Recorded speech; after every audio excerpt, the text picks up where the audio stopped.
I'm sorry. I keep meaning to get out there. I'd love to see you guys one of those days. I look forward to having you.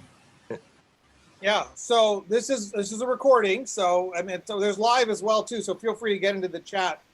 But let's go ahead and get started. Hello, folks. Dimitri Downing here. I've been absent for the last 2 weeks. I'm doing well now, so things are on the right course. I'm back here to host the 6th, or Destiny, help me out here, 7th. Where are we at with our social equity series? Well, so our social equity series is continuing. Today's cultivation, next week manufacturing infused products. For those out there in the social equity world, to learn a little bit about how the cannabis industry has worked for the last 8 to 10 years and some of the players are, and to give you some points of contact as to who to reach out to for help as you go through the process of applying for and joining the industry. So we're thrilled to again have some incredible leaders of the cannabis industry here today. And I'm glad to be healthy enough to be back here to hosting this one. So let's see, any other administrative things? Yes, thank you to Weed Maps. Thank you to Copper State. Thank you to Zuber Lawler.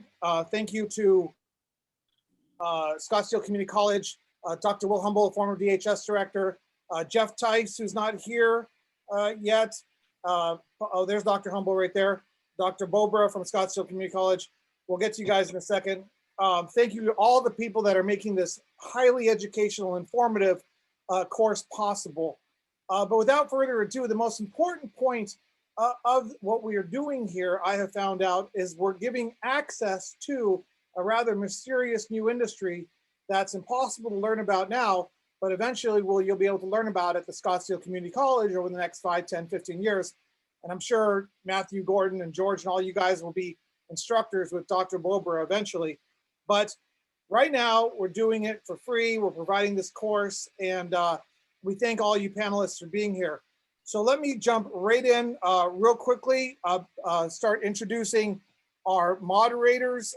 Say a quick hello, something about yourself and your involvement in the program. Dr. Bobra from Scottsdale Community College, go ahead. Hi, it's Dr. Barbara.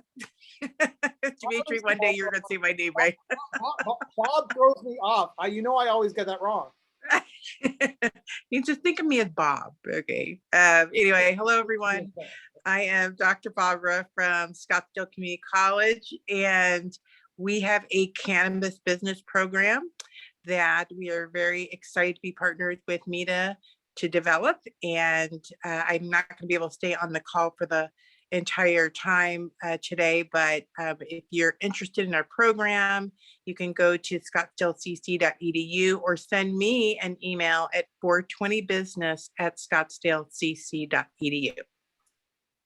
Dr. Bobra, we're glad Scottsdale Community College is participating in cannabis education for the next few years, decades to come. Matthew over Grow Sciences has a campus. George Roop has a campus. Copper State has a campus. You guys should connect and see how you can. Absolutely. We should more collaboration in the future, I'm sure. Yeah, you know, there's lots of possibilities, and you'll learn a lot about these guys and how great they are as we go. Thank you, Dr. Barbara. Dr. Humboldt, do you want to say hello?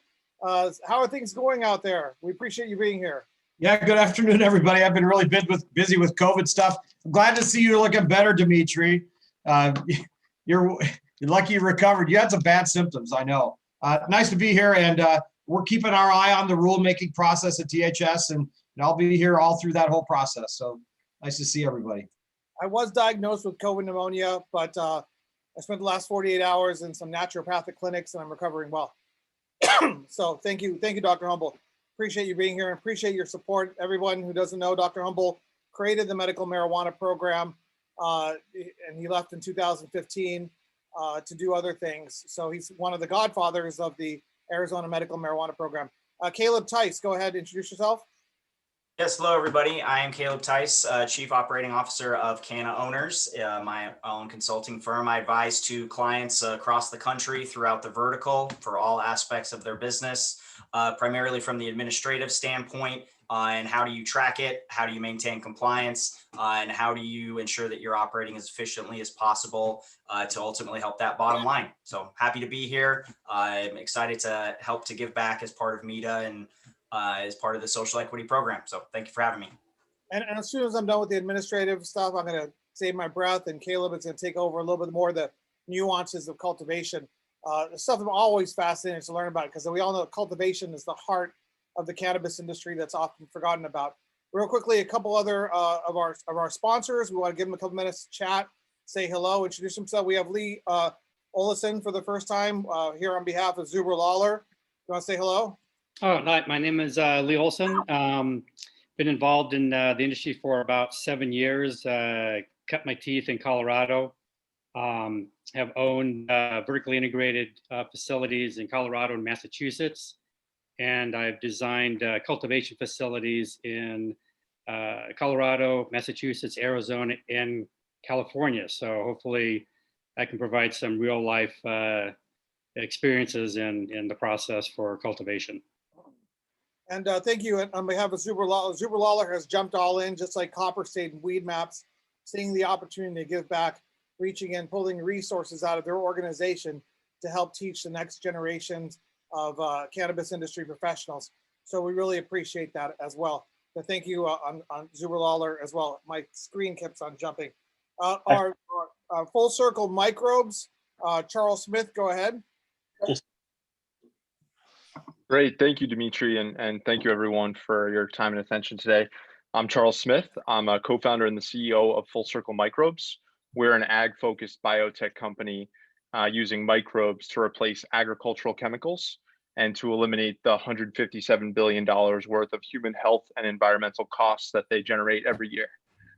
We're particularly focused on the cannabis industry, where we have microbial inoculants to recycle stalks and wasted biomass into a fertilizer substitute, which we've shown can improve sellable yields by about 9 to 16%.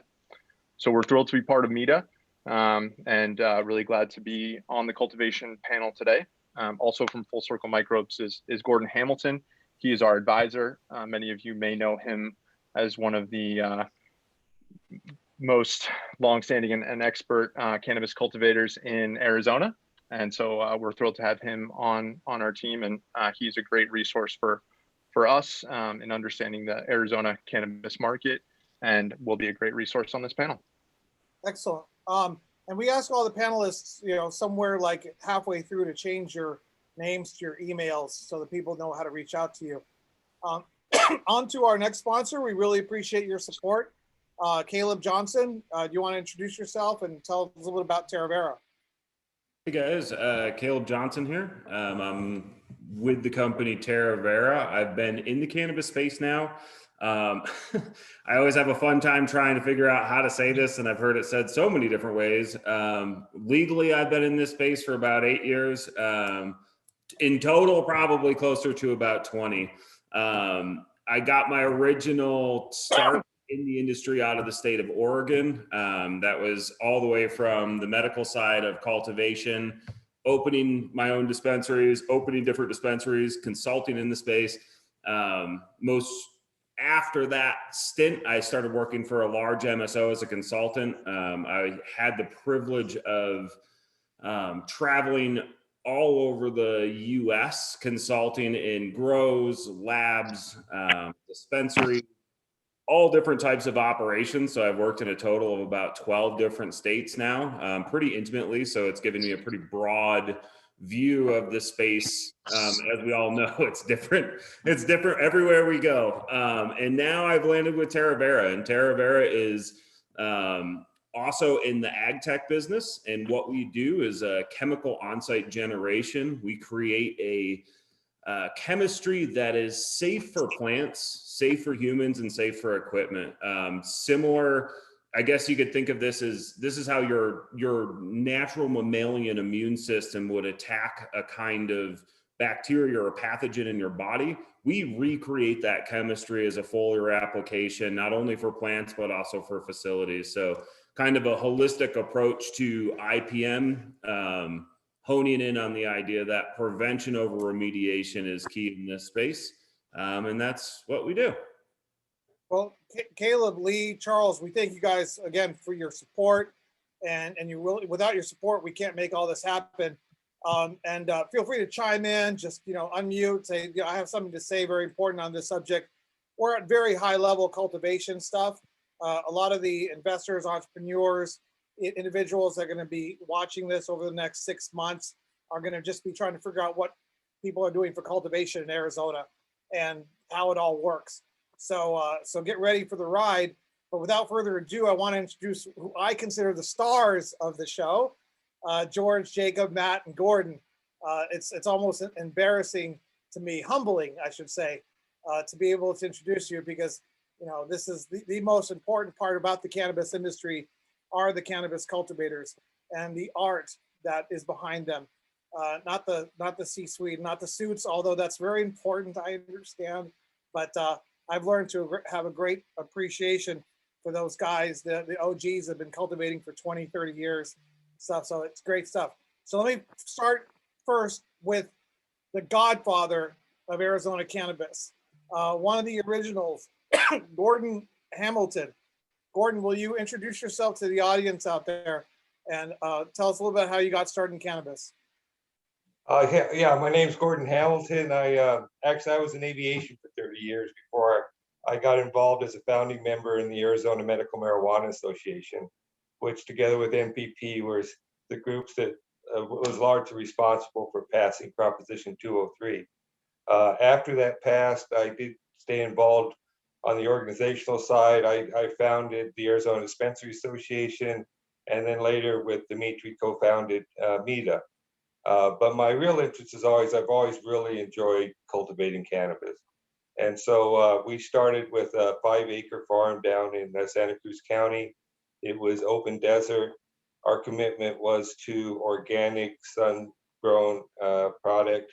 While people will tell you that's tough to do, I'm here to say that actually growing organically, using integrated pest management, using natural light, can not only give you a superior product, but also can be very cost effective. And so I'm happy to share any information. I actually sold the farm to Burial Health a couple years ago. And so now I'm working with. Sorry, what year did you start growing in Santa Cruz County? Well, I actually started before they allowed the dispensaries. I started with caregiver grows out in Marana, and that was immediately following the approval of Proposition 203.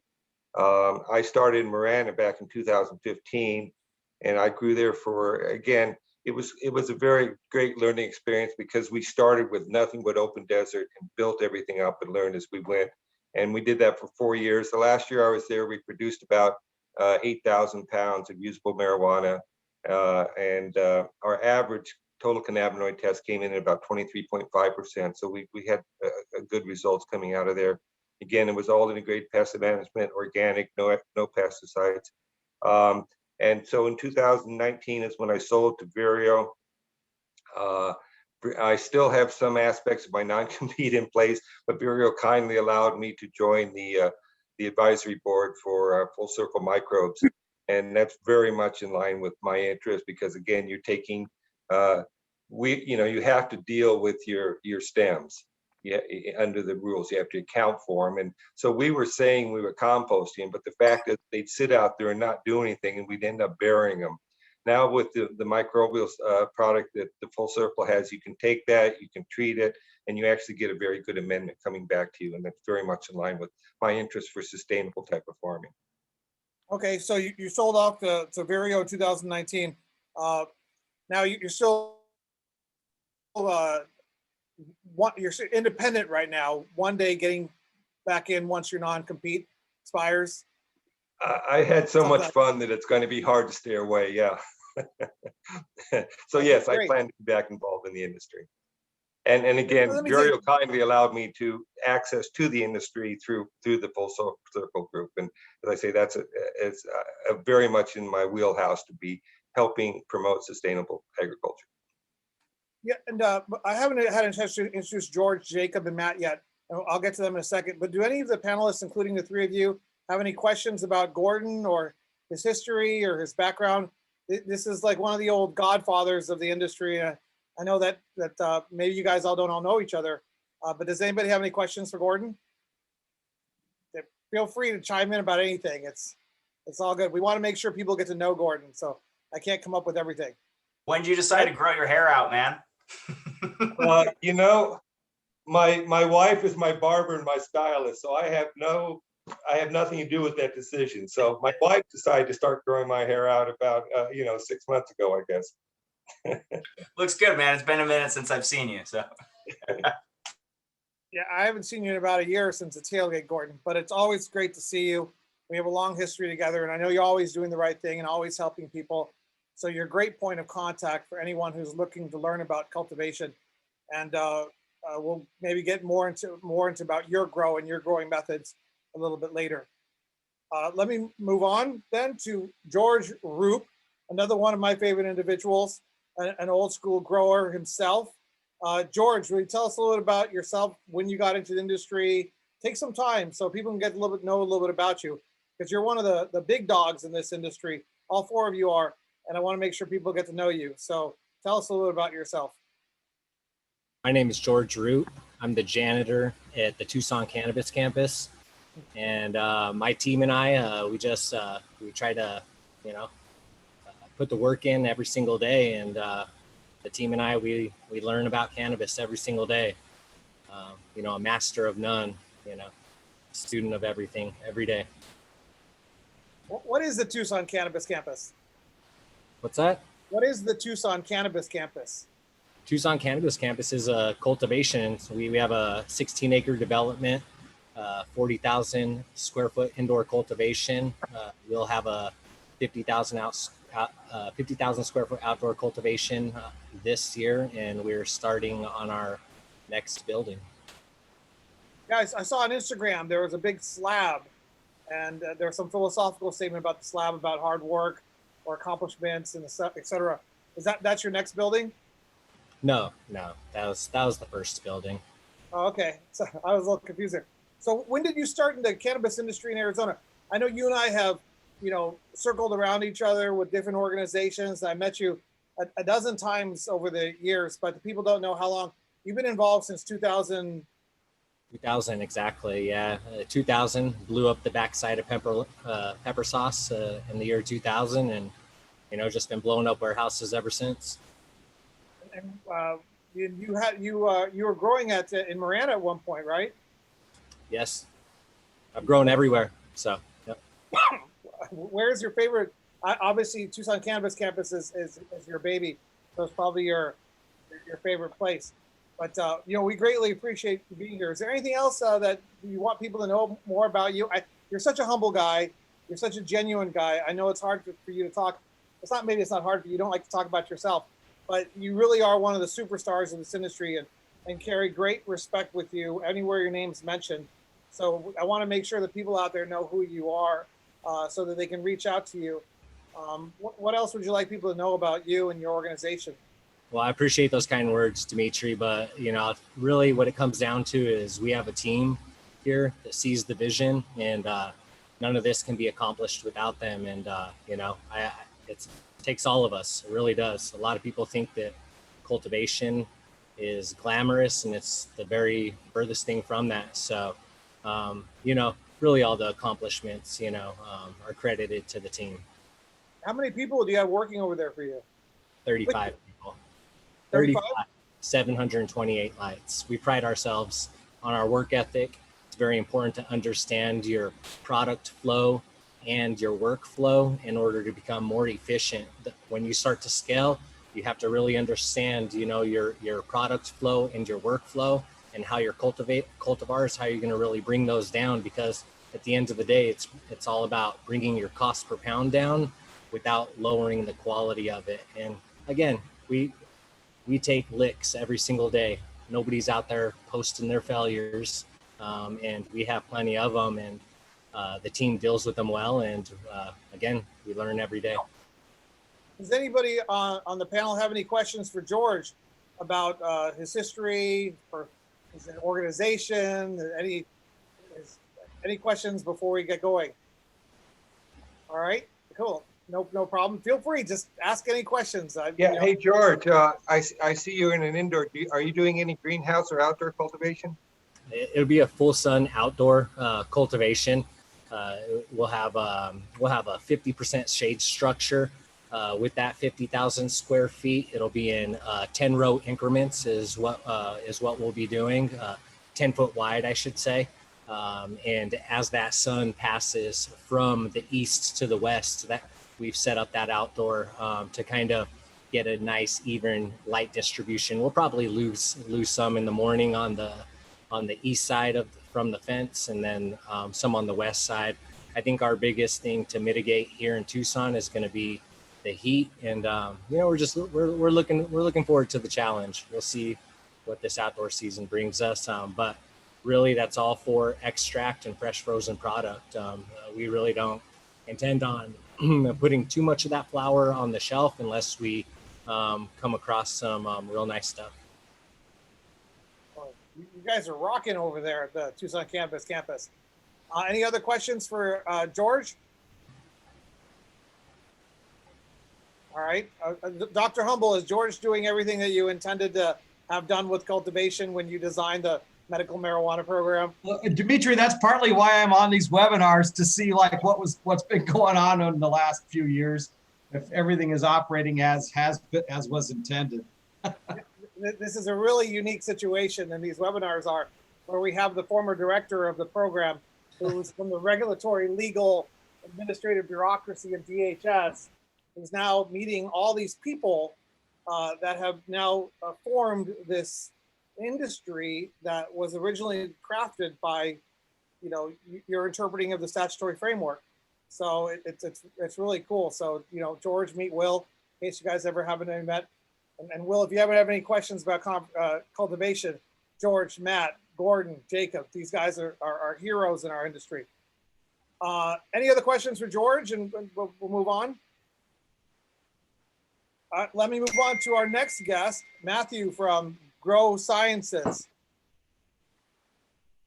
Hey, I was actually hoping to go before George, because I was going to say I'm George Roop from Tucson Cannabis Campus. That changed very quickly, very, very quickly. Your name carries as much weight in Phoenix as George carries in Tucson. You guys are, the kids love you. I'm just kidding. But Matt, tell us about Grow Sciences, where you guys are at, how you got started, Sure. So I started growing in 1997, actually in a closet in Tucson. So been growing almost 25 years, and Arizona, California, Oregon, just kind of everywhere. And come from Arizona. I've been here, 20 plus years. So my roots are here, and this is our community. So we set up our shop here in the end of 2016. Acquired our first building 2017, and it's been pretty much off to the races since. We're doing a big expansion right now, adding about 77,000 square feet, which we're hoping to get online, by about August. And that's about it. I mean, we're doing the same thing as everybody else right now, which is grinding and not satisfying demand and responding to angry patients. So 77,000 square feet. Wow, that's a huge expansion.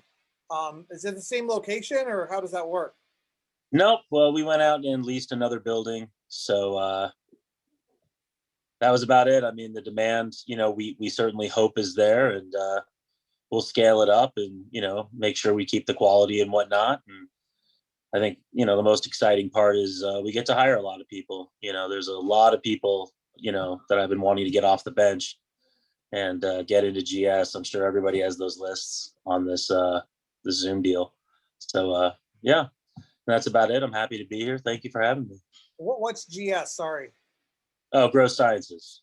Okay, I was a little confused. Grow Sciences, good. Acronyms, sometimes throw people off. No, that's great. So right now you're going from, you have about 30,000 square feet of indoor. Is that right now? And you're going? We have 20,000, just under 21,000, 352 flowering lights. And we're going to about 1,680 at the new building. So we're going from about 400 pounds a month to 2,100 pounds a month. But I'm going to convert the current building I'm in into concentrates just for rosin. And then the other building will just be flower cultivars and whatnot. Wow, that's incredible. That's very exciting stuff. Anything else you want people to know about you that you're one of, what I envision is that, you know, as the thousands of people watch this between now and Q3, when the licenses are issued, they're going to be seeing this. They're going to say, hey, this is George, this is Jacob, this is Gordon, this is Matt, you know, this is who they are. I just want to make sure people know enough about you that they should know that we're dealing with 4 individuals that you can call, email, any of them, who are fantastic resources and very independent and helpful. Anything else you want the people to know about you? No, I'm actually pretty good. So, you Yeah. know, I appreciate everyone's support, and we're working as hard as we can for everybody. So I expect to learn a lot more than I started by the time this is done, and, you know, go through the discussion. I think this is an interesting topic because the topics that have, you know, most chance of having what I would consider fraud associated with them are always the most exciting. And taking care of social equity applicants and making sure that process goes smoothly is something I'm highly interested in making sure happens. So thank you for having me. Yeah, let's hope we're hoping it's a very public, very open process by how they determine it's going to be, and we'll get into that. And you know, that's a whole other element of the program that's very important. NITA decided that, you know, what we can do is introduce people to resources, teach them a little bit of high-level overview about the simple stuff about how the cannabis industry works and the history of how it began and what's been happening for the last 10 years. You know, it's kind of a part of social equity that's not being touched on enough by people as they focus on who deserves social equity and how the process works. Those are very important aspects of it. And we're giving them contacts, resources, and information. So that's kind of the concept here. So thank you, Matthew and George, for jumping on in and believing and understanding what we're doing here. Make yourself available to a community out there who needs role models, mentors like yourselves. Any questions for Matt, Caleb, Dr. Humble? I have a question. I have a question, guys. One, just thank you. It's a pleasure to meet all you guys. I'm so curious about Arizona, and I recently moved back to the Southwest. I'm neighboring over here in New Mexico, but I lived down in the Southwest for 12 years, and I didn't actually spend a lot of my time in cannabis down here. So I have a lot of questions for cultivators, just because it's an interesting beast that you guys are up against, particularly with the heat and the weather and the dryness and the sand. And I could geek out with you guys for days, I feel like. But one of my questions is the licenses in Arizona. Are you guys, I mean, obviously you're supporting the demand of the flower market. Are the licenses that you guys are dealing with also vertically integrated? So are you guys fully integrated with labs, kitchens, the whole gamut? No, everything in Arizona is pretty much bifurcated. So okay, the dispensaries have the vertical with the original license they got or purchased in the secondary market, but I guess I couldn't tell you how many are vertically integrated, but it's certainly not the majority, it's the minority. Okay. And everyone's on you know, a license, and they just doubled the amount of licenses. Yep. And kitchen manufacturing. Okay, cool, awesome, thank you. So Grow Sciences, you know, it's also interesting, Tucson Cannabis Campus and Grow Sciences, you know, as these social equity licenses and compensated as well. And Gordon, if and when you do jump off, you non-compete and get back in. The social equity licenses, the first thing that they'll be doing is opening up their dispensaries, and they're going to need the relationship with you guys, because these new 26 retail locations are going to need and be able to buy product from your organizations, which is very important for, you know, how the structure works. Thank you for your question, Caleb, and thank you for answering, Matt. Any other questions from Matt before I move over to Jacob? Quick question, Lee here. On your 77,000 square foot addition, you said something that you would be ready in August. Was that your CO in August, or are you going to be having product available in August? No, we're going to be planting in August. And when I bring the building, what I'll do is I'll bring all the clones over from my current spot, but I'll vegetate in each room, you know, even though there are veg rooms on site. You kind of got to break in the room. Every grow room's got its own ghosts and organic matter going on. But you seemingly have to solve those problems wherever it is. It's just never a cookie cutter scenario. So we'll have product coming out of there in November. Okay, thanks. Yeah, Matt, I don't know why this got me thinking. I was watching a show how in the Solomon Islands, whose is that? Oh, that's mine. I'm sorry. Wow. Called yourself out. I'm sorry. I was watching a show on the Solomon Islands and how they're teaching people to cultivate palm oil or palm sugar for $2.50 a kilo. And I was thinking to myself, my God, I need to get into cultivation because that palm oil at $2.03, you see my point. We're living in good times, and I'm thrilled that it's you guys that are doing the good work and getting this stuff done. Let me move. Jacob, where we lost Copper State? Is it we just dropped him off here? All right. I'm not sure what happened to Jacob. He just dropped off and he was next. So at this point, once Jacob comes back, Caleb, we're going to introduce him. I'm not sure what happened to him, but we're going to go ahead and turn it over to you, Caleb. Caleb has some slides prepared regarding some high-level overview of some cultivation stuff.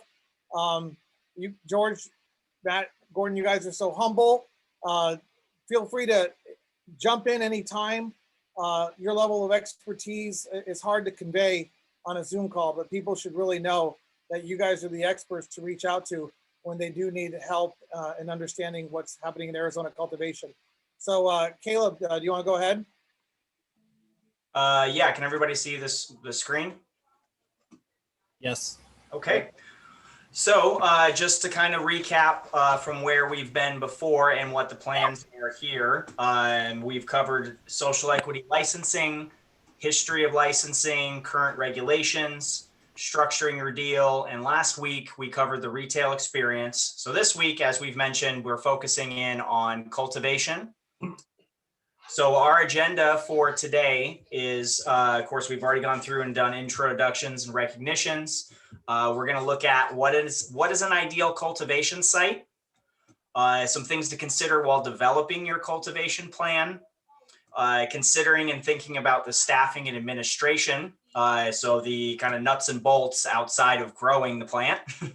Cash and inventory management, just as important for cultivation as it is for dispensary. And we'll touch on some compliance and SOPs, some of those standard operating procedures, if you don't know what that acronym means.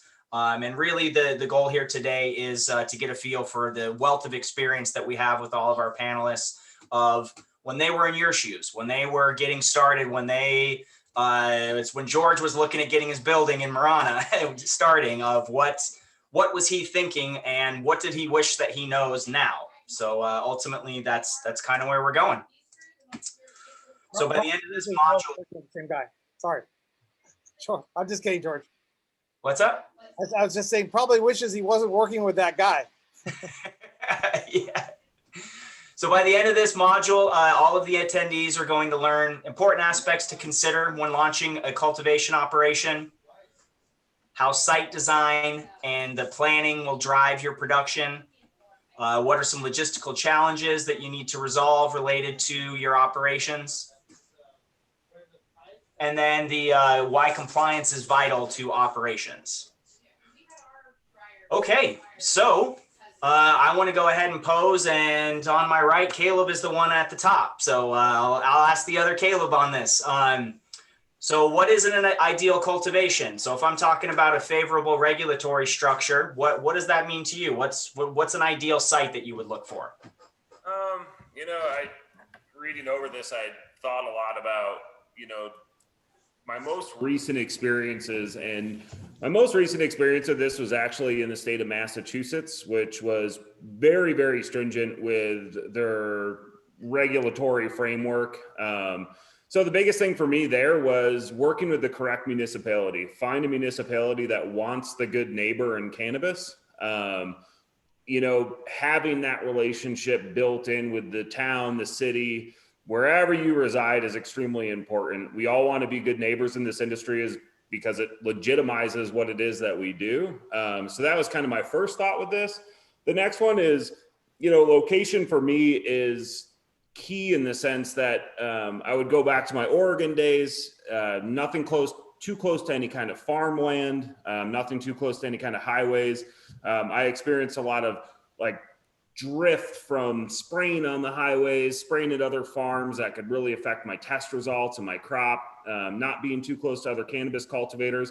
I know that, you know, we all have the best intentions, but unfortunately there are some people that don't mind if there's, you know, pests and molds and mildews and things in their garden that, you know, can really come into play in your own.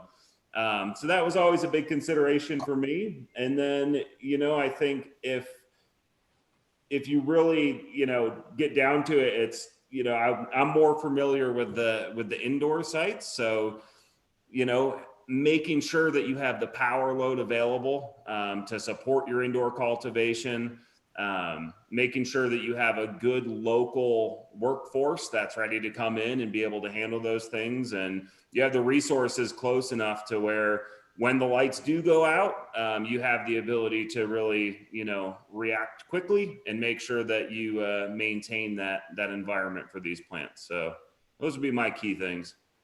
Yeah, Caleb, maybe we can have George talk about how he chose the Tucson Cannabis Campus, and Gordon about the. That's wrong, Caleb. Oh yeah, George, how did you choose the Tucson Cannabis Campus location and why? Well, Tucson was a no-brainer. This is, you know, this is my home. This is where I've grown up, and I've developed a lot of relationships. So this is something that we wanted to bring to the community, and we wanted to, you know, give back to this community at the grassroots levels, of course. So, I mean, there's a lot of things that come into play when picking your cultivation site. If you were to say, the first thing you need to do is you need to have the vision. What do you want to set up? What's your square footage that you want to set up? And then you have to start looking into your setbacks. You have to meet all your setbacks within that municipality.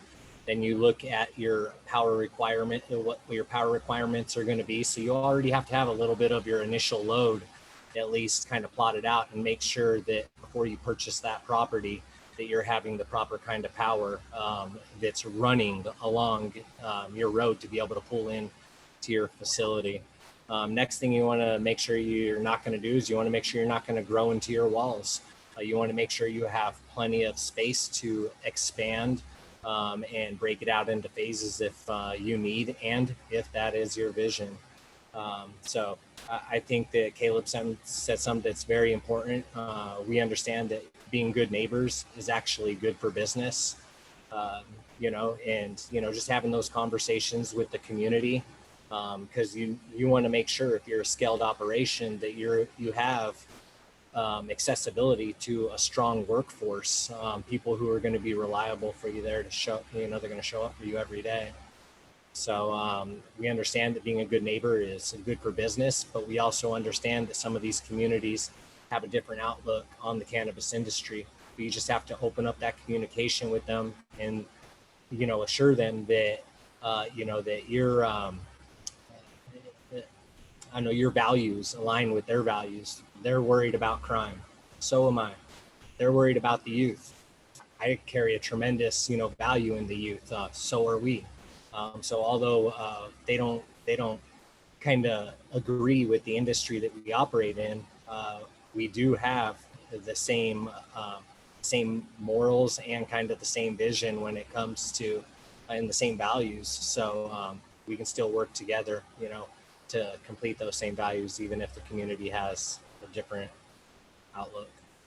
And Caleb, Tice, let's just you and I talk over each other as we ask questions to everybody. Just talk over me, I'll talk over you. But Okay. George, real quickly, because I am aware of this, the unlimited canopy size that Tucson offers, how important was that in a factor in deciding to locate in Tucson? Is extremely important. You know, our vision is to be here long term and to be able to really expand. So that's why we grabbed 223 acres, carved out a 16-acre development to break that out over 2 phases. 240,000 square feet of indoor space. And it was also very important to bring it a little closer to the community than a lot of other people are a little comfortable for. And the reason being is because we wanted to make sure we had a strong workforce, and we also wanted to kind of inject ourselves and let them know that, hey, this is a real industry, and this is something that can be good for the community. And when I say that we give back to the community at the grassroots level, we really mean that. So we put our money where our mouth is when it comes to that. Did you want to, Caleb, did you want to go into Gordon and Matt and how they chose their location? Yeah, I was going to say same questions to you too. Let's start with Matt. You know, I think everything that's been said, very surprised. I wanted to be in Phoenix. So for me, it was more, where's there a conditional use permit? Because there's just none available. So for me, I look for where the conditional use permit is, freeway accessibility, and is there power available? Because no one really wants to deal with a power upgrade. God forbid you find yourself in APS territory. That's 2 years out.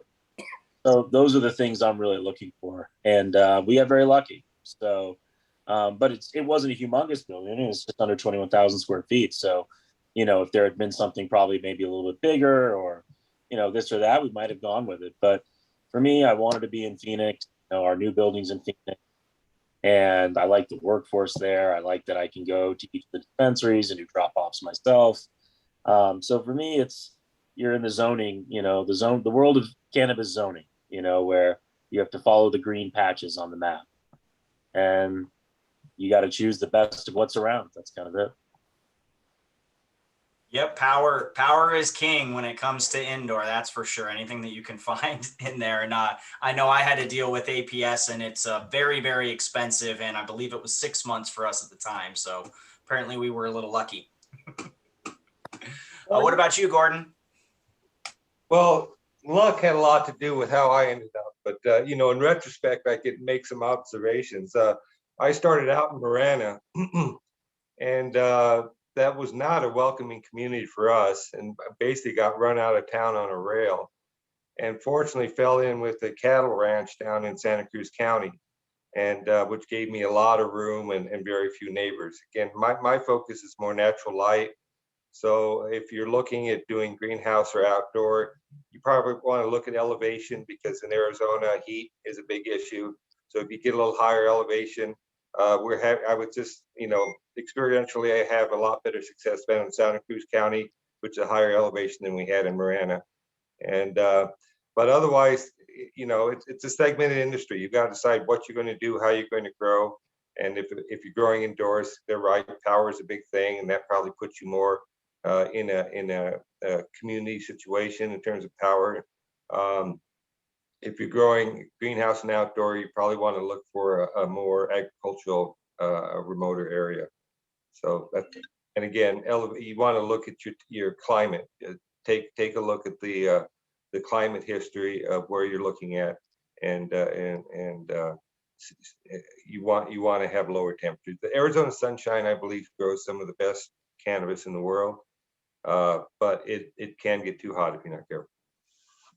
And we're still missing Jacob from Copper State, but I might mention they chose a giant facility up in Snowflake, Arizona, as their home base, and they're one of the largest in Arizona right now. But we'll wait. Jacob's having trouble with his link. Caleb, go ahead. Did you want to get on to your next question? Yeah, so let's go ahead and get back to sharing my screen. So we'll go ahead and move on. There we go. Share. Okay. So kind of the next step, once you've got an idea of your facility, looking at the location, I liked that George mentioned about already having the plan and already starting with the planning, and I can't use that word enough, plan of what are you going to do in that space. There are multiple different directions that you can go when it comes to cultivation methods, lighting, fertigation, how you're going to do your projections, how aggressive you're going to be. So I'd love to find out, let's start with Matt on what are some of the things that you consider you were looking at indoor when you have a blank slate. What are some of the things that you consider, especially in that new facility that you're working on? Ceiling height's a big one. Obviously, if you don't have the space, you're not going to be able to set up the room you want. I throw my lights way up to the ceiling. I'm about 6 feet off my canopy. So I need at least 12 to 13 foot ceilings, and I like to put equipment above it. So The current spot I'm in is about 14 feet to the lid, and the new one's going to be about 16 and a half. So for me, it's ceiling heights. I know LEDs are just becoming enormous, and you can have a much lower ceiling. We're not really into that yet. We'll start looking at that soon. But I'm always looking for rectangles or squares, because then when you build out the boxes, which is what you're doing, Cultivation is building out boxes. So always looking for that as well. Nice. What about you, Lee? Love to hear from you. Yeah, so a couple of things. One, just to back up just real quickly, power is really king, and location is really important. I might put my facility up in Camp Verde just so I can keep my recurring utility cost down on average, just to kind of, because it's a much cooler environment up there. But he's right. The ceiling height is really important.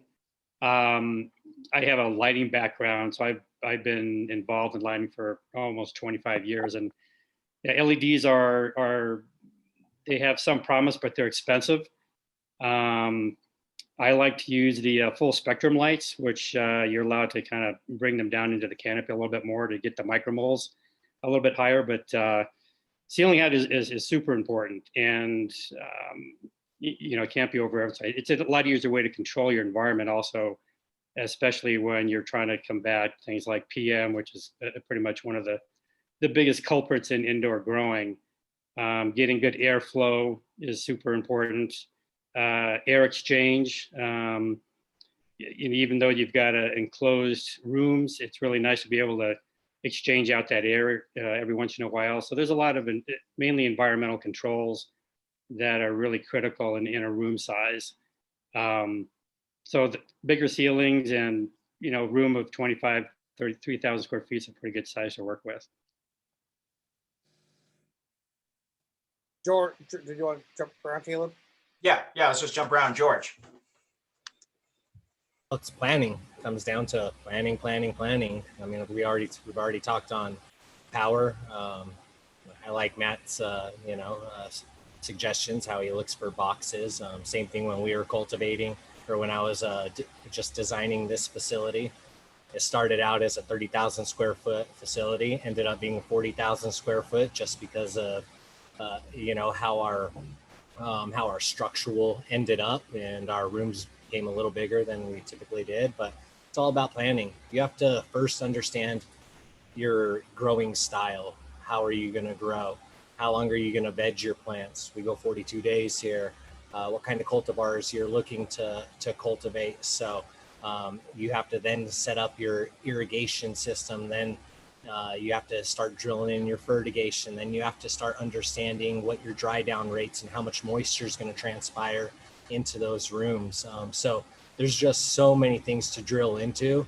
And so planning is so key, but understanding the style of cultivation that you're going to do, how much moisture you're going to introduce into your environment for an indoor facility. Your mechanical units are the most expensive part, and that's where you don't want to cut any costs. They do a lot of our mechanical units actually do all of our dehumidification for us as well. So yeah, planning. It's all about the front end work. It takes the longest time, and you just hope that you can execute when it comes to it. When it comes time. Would you speak on that? I want to pose this to everybody on the panel. Projections and schedules. When you're getting started, how accurate were those projections? How closely did you actually hold to your schedules, and how long did it take you to dial things in? Gordon. Again, I'm a little bit of a different model. I'm a combination greenhouse outdoor. So again, going back to some of the infrastructure, obviously, if you can get your own well, that's good. You've got to test your water. You've got to figure out how you're going to manage your soil, again, in that environment, or your medium, depending upon what you're doing. Again, we did well with greenhouses with water walls, and you can get a fairly decent control that way. I went into this industry looking at it as cannabis is an artificially inflated commodity in terms of price that's going to normalize over time. So I was looking at how to keep the cost down, which is what drove me into natural sunlight, because the problem, again, people can do very well indoors, and I'm not debating that.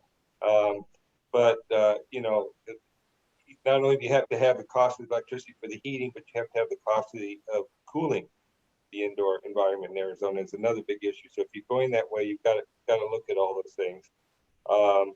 But again, on outdoor, we did greenhouses, we did hoop houses, and we did open field. And contrary to popular belief, I got some of my best product out of open field. And again, it really comes down to the soil. You want to look at cover crops. Another thing that can be a good you can try to move toward a living soil type environment. These are all things that are designed to drive your pricing down. We were actually able to do perpetual grow using natural light by using only artificial light to grow out our vegetative plants, and then we would plant in July, which would give me a September crop. I'd bring another vegetative crop out to the field in October. Well, it'd be September, October. We'd plant in October. We'd come back in again, harvest December, January. We found we could get another crop in. Again, the lighting would be such as we'd bring our 18-hour a day lighted vegetative plants, put them in the field. They'd automatically flip. And then we found in April, you can put in a autoflower crop, which will take you into June. And that actually would give us perpetual grow using only natural light with light augmentation only to grow our vegetative plants. One thing I would like to say, since it's designed for people that are starting into this industry, you know, it's fun to sit down with a pencil and paper and figure out how many plants you're going to produce and what your yield is and how much money you're going to make. I've got to say, and I think everybody here on the panel will back me up, every grow is a unique environment, and every grow has to be dialed in over time. And so I found it's a lot better to start off with some portion of your grow, get that working, get it profitable, and then use those profits to expand into other areas of the grow, as opposed to getting a big investor coming in trying to do a great big grow. I mean, if you can get the right guy, yes, that's possible. But it makes a lot more sense to start off with a portion of your grow, get it working, figure out what unique environmental or pest pressures you may have in that grow, and then expand over time. Caleb, if I may real quickly, because we have Dr. Humble here and Gordon, you're here as well.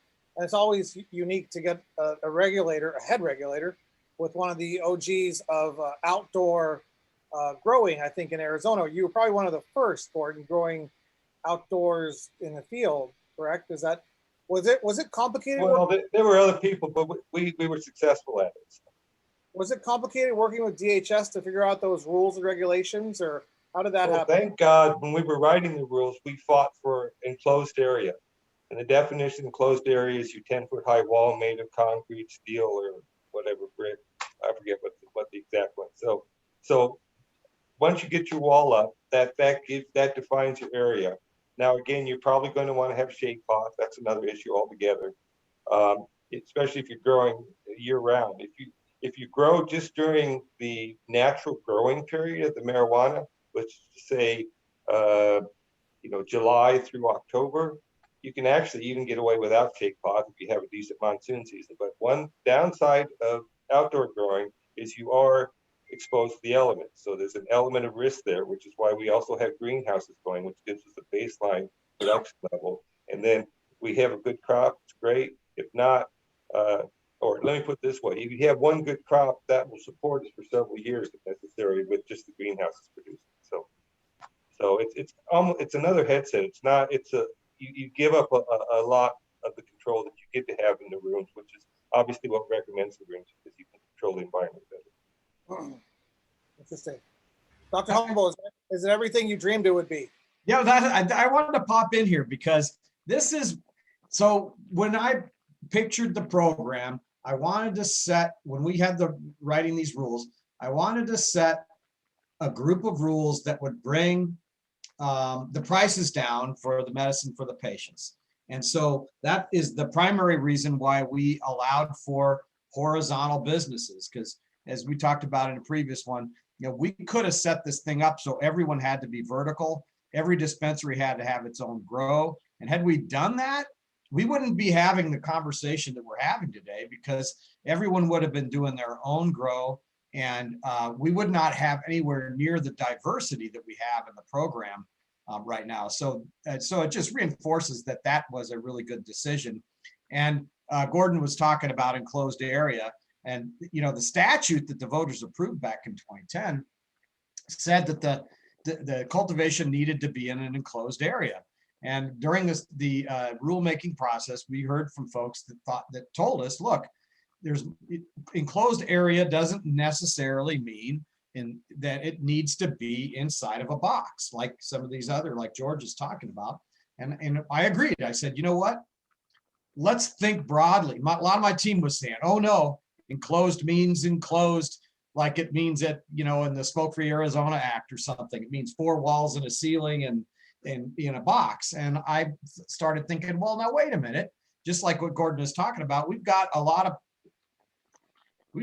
places here in Arizona that are great for growing, and certain times a year, different elevations like you're talking about. And why should we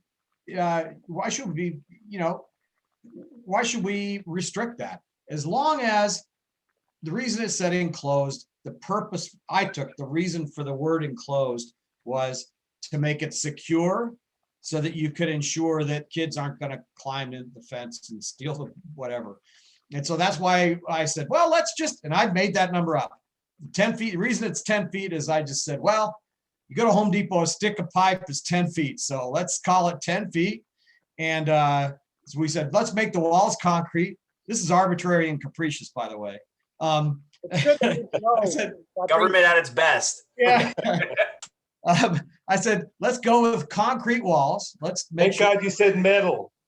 And the steel gate. Yes. I want a steel gate. I told Salo, I want them all to have steel gates.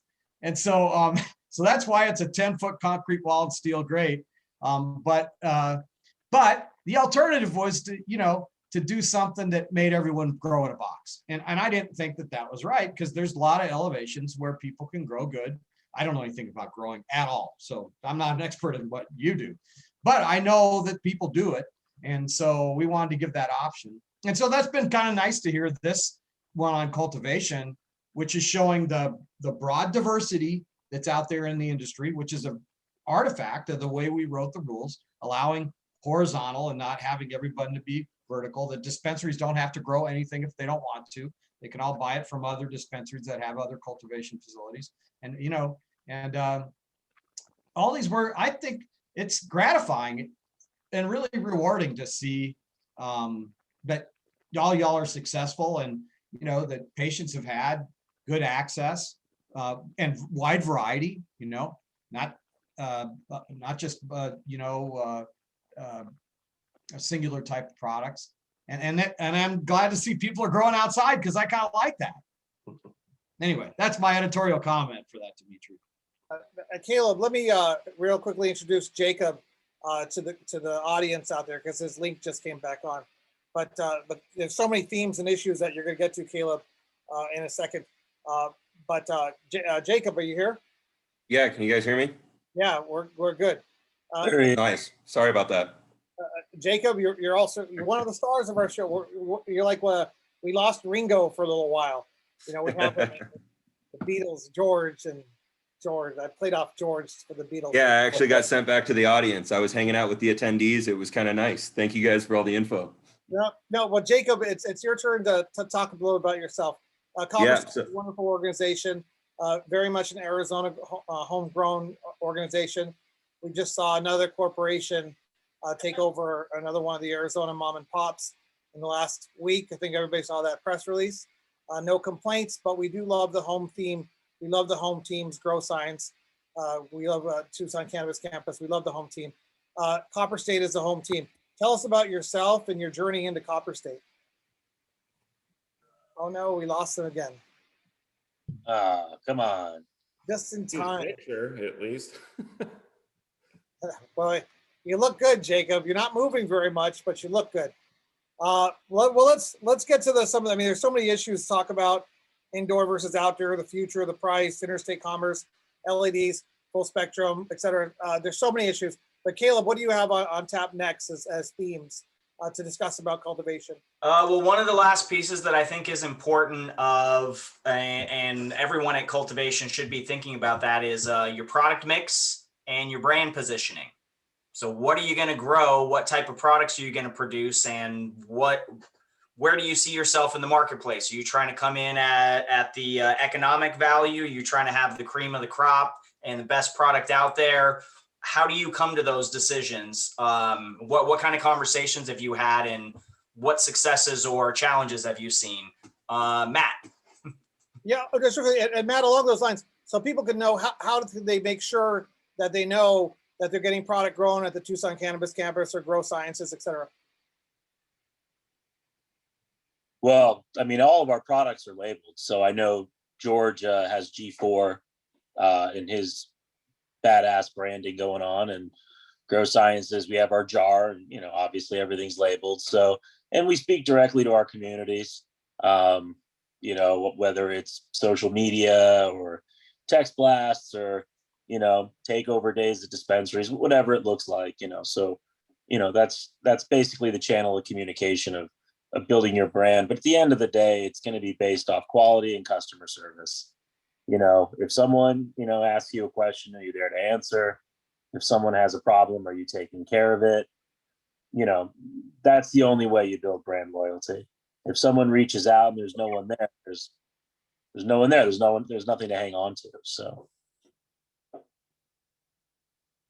What about you, Caleb?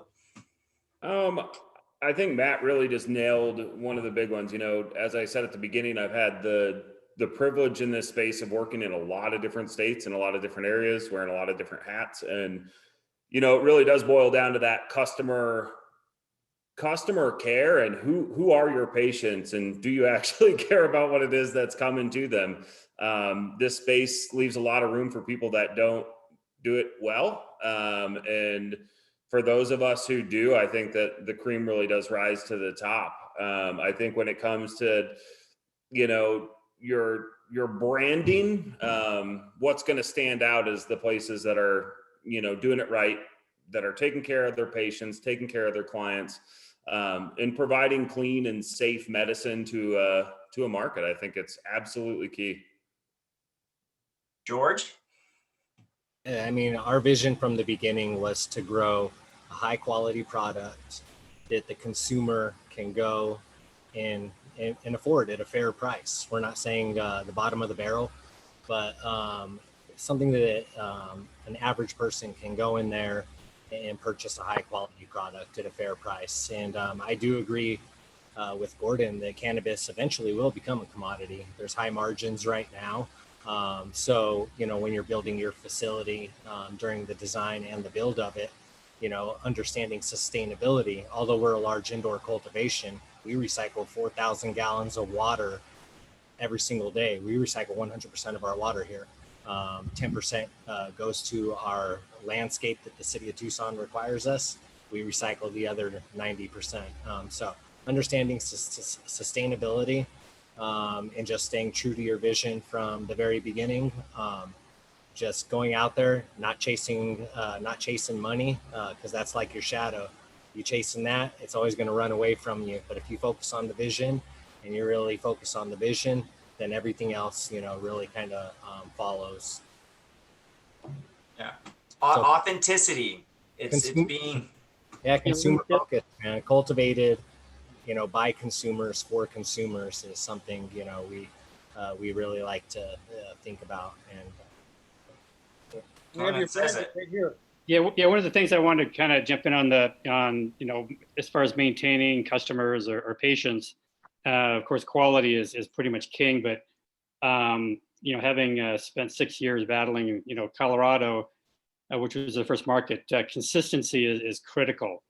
Whether it's a customer or patient, and whatever genetic is being grown, they want to be able to know that they can depend on consistency from 1 month to the next, which kind of gets back to all of your environmental controls and how you actually grow. If you can do it consistently with a high quality product, you'll be pretty successful.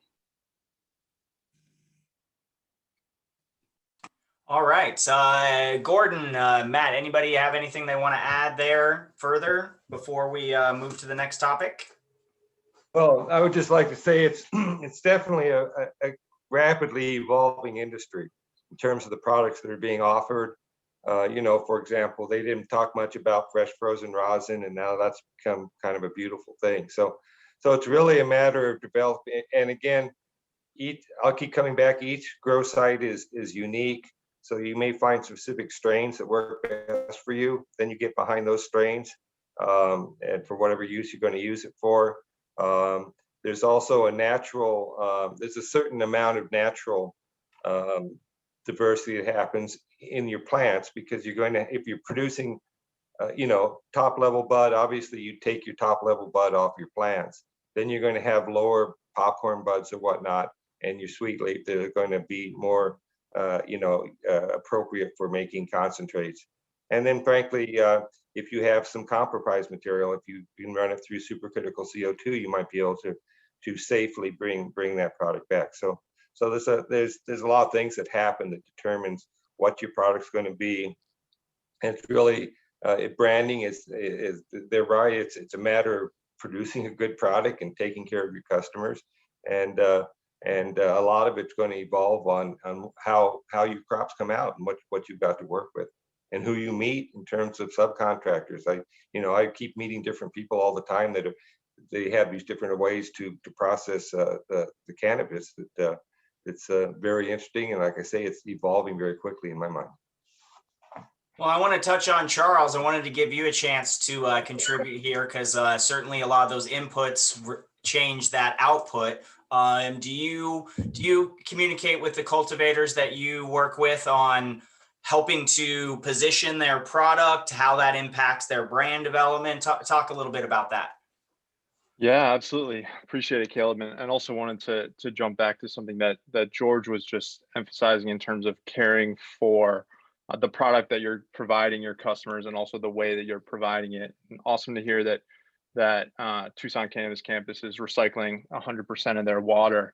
And that's something that we really appreciate about the cannabis industry is the care that a lot of people do put into it, care about their consumers, care about their product, and also about the environment. And the aspect of social justice that's kind of really important to us is the environmental justice aspects. And as many of you may know, people of color in the US deal with 56 to 63% more pollution than they produce. And agricultural chemicals have been a huge contributor to that historically. So we're really focused on that issue, and the aspect of the cannabis plant that we find so unique and powerful in using more regenerative agricultural techniques is the potential that resides in the part of the plant that's very commonly treated as waste. The plant stalk for cannabis retains about 80% of the nitrogen and other nutrients that the crop absorbs over the course of its life. All the cultivators here could tell you how hungry the cannabis plant tends to be. And one thing that not everyone recognizes is how much of those nutrients the plant hangs on to. And if you can unlock that successfully, you can do great things for your grow and for the environment and the community of which we're all a part. So to go back to your question, Caleb, absolutely, we think that sustainability is something that can be a great differentiator for the cannabis industry as a whole, and also for individual growers in showing how they care for their communities and kind of the global community at large. So we find that consumers of cannabis tend to be fairly environmentally conscious, more so than sort of the average population. So we always like when we can work with growers to help them tell the story about how they are caring for the planet in the way that they're growing this awesome crop.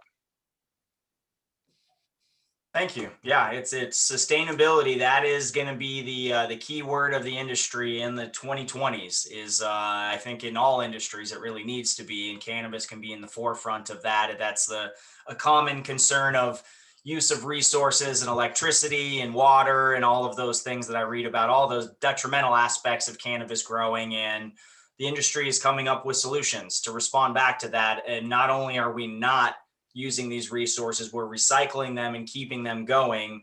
And it all ultimately starts with cultivation, because that is the lifeblood of this industry, is the plant.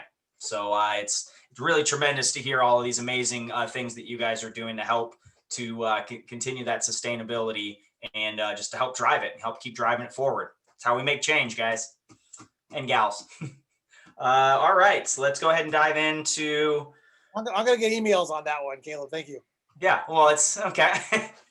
It's yeah, force a habit.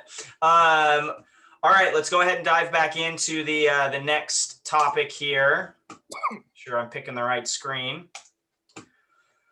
So one of the important things to consider with your operation is staffing and administration. How are you going to have the right amount of people, and how are you going to administer your business? How are you going to ensure that it is operating efficiently? So I want to just pose the questions here. We can start with you, Lee, on staffing plan with some of the work that you said you've been doing in Colorado. What is your staffing plan? How do you determine roles and responsibilities, and how do you develop that aspect of your of the operation?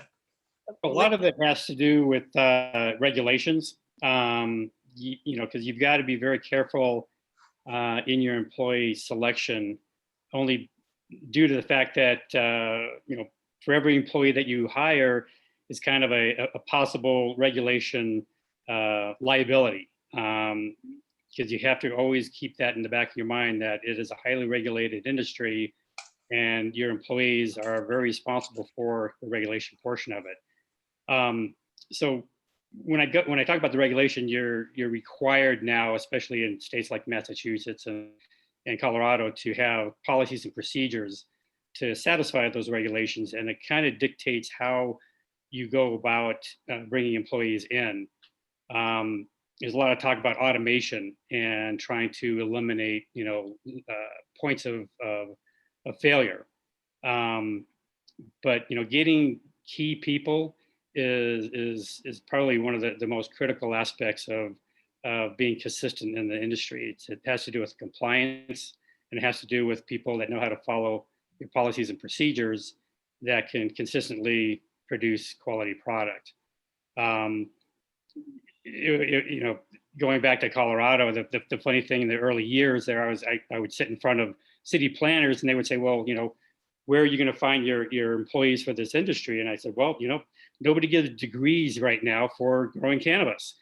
So it's pretty much on the job training for the most part. So, and I think that everybody's probably experienced the same thing. There's just not a lot of people out there that have a lot of experience in growing this product. So you have to have a training program set up, and that goes back to your policies and procedures.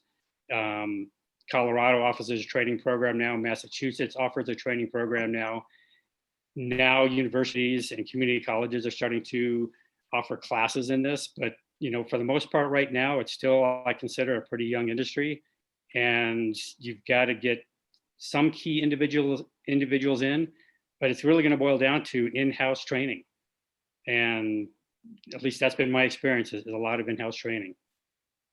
Yep, definitely. That training on the front end will pay tremendous dividends. I'm glad you brought that up, Lee. I can't stress that enough, of having that structure beforehand is just going to save a lot of headaches down the road. Right. George, you want to talk a bit about your staffing plan and kind of how you've built out, and as you've expanded, how that's changed? Love to. Yeah, it goes back to the vision. We'll never bring in somebody who has a high education and pay them a large amount of money. Everybody here at the campus starts at the same level. Everybody's a team member. We have team leads and team members. Our vision here is to not only change consumers' lives, but also change people's lives that work for us as well here. Put people in positions that they never would have thought that they would have seen. Look, you either got it or you don't. And some, you know, we really search for those rock stars. SOPs are very important.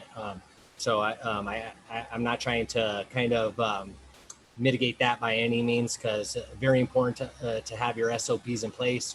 We revise our SOPs daily, but you have to, you just it's really getting lucky. Do those people see the vision? Do they really want to come into the industry? Because the truth of the matter is most people that are looking to get hired into the industry think they're going to become a millionaire overnight. Look, it's like this, you know, it's always twice as long as you think it's going to be, and it's always twice as expensive. And that's just life in general. So we look for those people who are willing to make that commitment with us, make that investment with us. For that first year, we don't even do our reviews until the first year. And once they make that commitment and that investment with us, then we take care of them very well. That's cool. Awesome. Thank you for that. So I see Jacob has joined us back. A little technical issues that happened. So would love to give you an opportunity to introduce yourself and answer the same question as well too. I know you guys have had some tremendous growth. So just talking about staffing plan, how it's changed, and just a little bit about your evolution. Yeah, sorry for the technical difficulties. Dimitri kind of hit the nail on the head earlier. It's one of the downsides of living up on the side of a mountain. But yeah, kind of like you guys were talking about earlier, the elevation gets us out of the heat and it's really nice. Overall, I've been part of the cannabis industry for last 10 years now, last 8 years here in Arizona, 4 up here with Copper State. And yeah, our growth in that last 4 years has been wild. The time I started, we had 30 full-time employees, just barely started, you know, with a couple cuttings from down in Tucson, actually. And those were our first plants. Since then, we're now up to 360 people at the farm, but that also incorporates the extraction lab, the edible kitchen, post-processing, security, all those essential people. And then, yeah, we're growing even faster now down in the valleys with the addition of 2 new soul flowers. So I think that brings us up to 4 total dispensaries down in the valley. And yeah, as far as staffing, it's honestly one of our bigger challenges up here, just because, you know, there's a smaller population. The demographics up here are generally a little bit older, a little bit more retiree. So the people looking for work aren't as many. And yeah, if it is those kind of people, they're generally not looking to work on a farm. As much as, like George was saying, everyone's got these big eyes and big dollar signs in their eyes when they come into cannabis. It's hard work, and the money takes a little bit longer to get flowing than most people expect. So like you guys were saying, the biggest problem is trying to find a system that'll go about finding the right team members, because getting the wrong team member in there can be detrimental. So especially as you grow and, you know, as you feel the pressures of the market to grow and grow faster and faster, it's important to stick to those standards and, yeah, let them evolve, but make sure that you're only bringing in the best of the best. Just really, I want to know a little bit more about Jacob. Jacob, what are your duties? What are your activities over there at Copper State? You guys are a large organization. Tell us about your day-to-day, your life. Yeah, so my role there is the grower. You know, we've got a pretty large cultivation team, as I was saying, but, you know, my daily duties are to make sure the environment's in check, you know, watch the fans, watch the heaters, the dehumidifiers, all that stuff. Keep an eye on the irrigation and fertigation as well. Make sure the guys in the fertilizer room are making their mixes correctly and that all the plants are getting the right amount of water. And then make sure flushes are happening correctly. We'll go ahead and scout the plants, make sure our pest pressures are low and anything that's coming up we have under control. And then, yeah, my favorite part's honestly genetics trials, bringing in new strains, trying to see what new flavors the market's interested in and see how we can continue to challenge ourselves to add to the library and bring new products to the market. Very cool. Caleb, do you want to go? Yeah. Does anybody else want to comment? I know give Gordon an opportunity if he had anything that he wanted to touch on. And Matt, anything as far as in staffing? I mean, I know, Matt, you've seen some growth and are in the middle of a growth stage. So how has that changed how you staff and how you onboard? You know, it's tough because everyone's different. So, you know, generally if you're getting into grow sciences, it's because you know someone here and we've been introduced and we get to know each other over time, or I've known you previously. You know, it's really a family over here. So I'm pretty picky about who ends up here. And for the new staffing at the new building, you're still going to have to start at this current building, and then we'll move you over there. So staffing for us is major. You know, we're kind of the less people, more money mentality. And, you know, that's about it. We try to, you know, provide a phenomenal work life, where we certainly, you know, try. And, you know, that's it. So cannabis is a tough one to staff for, because a lot of people wanting to get into cannabis, it's the glamour or the connection to cannabis that they're going for, not what the actual work is. Most people, when they, you know, they want to get a cultivation job, think it's going to be harvesting humongous colas and, you know, putting them in high times. And it's usually backbreaking work, de-leafing, cleaning. You know, most cultivators, we're all glorified janitors. So it's, you know, it's realistic expectations, and you learn that it's quite expensive to fire people and people to quit. So you want to keep them here, retention being huge. And that way you don't have to keep hiring people. So it all comes back to quality of life. Generally, the cannabis people that I meet that want to be in the industry, if you provide the reality they were looking for, which was to come to a job and be treated with respect and not be shit on, they're going to want to stay. And that's what we try to do. Like that. Thank you. Gordon, anything you want to touch on before we move on to the next topic? Well, I've been employing a lot of people for 30 years in aviation and marijuana. As an entrepreneur, it's really the most challenging aspect of running a business, is getting a good team of people together. And you can't emphasize the importance of getting the right people. So all I would say is, is you spend more time than you think you want to spend vetting people to make sure you get the right people coming in. I always try to create a, like Matt was talking about, a family environment, so that people feel like you're on the same team. When people start feeling like they're a number, there's a lot of opportunity for problems, especially in this industry. The only other thing I noticed in this industry is there's this weird thing. It seems like green thumb is a real thing. Some people empathize with plants and some don't. So for the people actually touching the plants, I think you'll find over time that some people just have a natural ability for it and love doing it. And then again, as everybody's saying, it is hard work. It's not, you know, so people have to know why they're coming in. But if you can find people, especially if they had an agricultural background, you got a leg up. And if if you can tell that they've got to with the plant in terms of the touching growing, that's a good way to go. Otherwise, if I get people in, I realize that they don't have that, off they go to facilities generally. But anyway, that's all. I'm not running anything currently right now, so that's just a little historical perspective. You know, Gordon, my mom has a really green thumb. She's like 70, at about age 62, because my dad, as you know, was involved in the Sedona grow up there. She tried to grow and she couldn't figure it out. She was from the fields of Oaxaca, Mexico, and grows tons of cactus over in Tucson, and really green thumb, but she couldn't get it done. And she gave up trying to grow cannabis. I just thought I'd throw that out there. So Yeah, it's cactus don't really need a whole lot of water, so maybe a slight difference there, buddy. I'd also like to touch on something that we didn't talk a lot about, is the compliance side, of the cannabis space. Not something that I get terribly excited about, but I do know that Will Humble's on here, and we did have our inspection with 0 deficiencies. So I'd like to point that out. But yeah, no, we brought on a young lady who started in the cannabis industry right at the very bottom, Erin Pollinger, and she created her own consultant company when it comes to compliance, and we just really lean on her, and she comes in, trains the team up on all the compliance. We get a monthly, basically a monthly state inspection from her, every month, and so that's been a good sounding board. So to look for other people who have been in the industry and have that experience is important. Sorry, go ahead.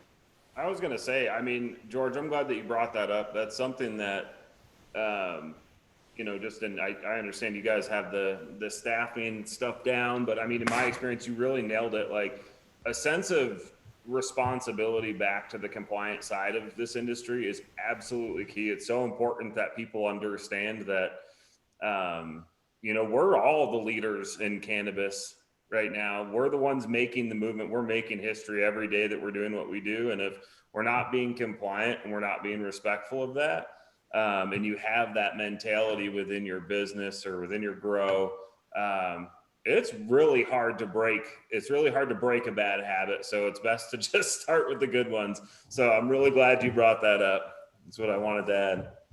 I mean, compliance is, we're just grateful to have, I think all of us cultivators are just grateful to have a platform to really operate on without, worrying about our door getting kicked in, really. So we're just grateful, to have that platform, and we want to see it mature and, really evolve. So I think we're in a good spot for that. Just real quickly, because we're always looking to evolve this program. George, could you get Erin in touch with me so that we can offer her and her company, since she is a consultant, the opportunity to do one of our 1 hour module expresses in May, which will just sit online available to social equity applicants. We have about 17 of those.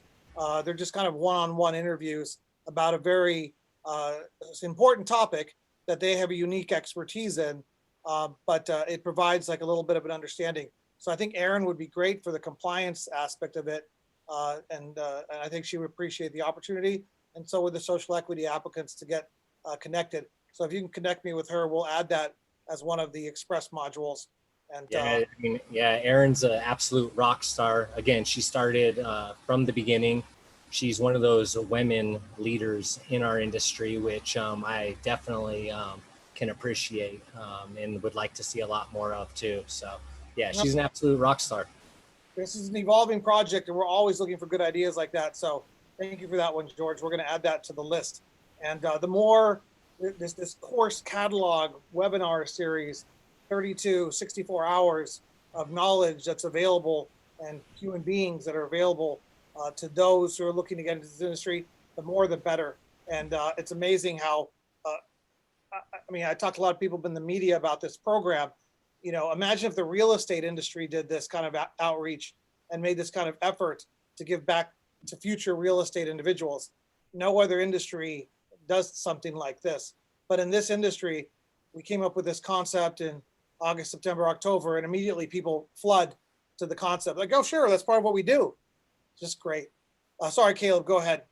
No, we're good. No, that's compliance is certainly first and foremost has to be on everybody's mind. That's how you stay in business. This is a very regulated market, much more so. My father uses it. It's less legal than porn. So knowing that you have to follow the rules, and that we have a structure, know what is expected of you, know what you're supposed to do when no one's looking, and do the right thing when no one is looking, is what is going to keep your company in business and set that tone on your culture. Because the leaders are ultimately is what your employees are going to follow. If they see you cutting corners, oh, we don't need paperwork here, oh, it's here, we can shave off there, that's the message that you're sending to your employees, and you're pretty much guaranteeing that you're going to burn. That's just it.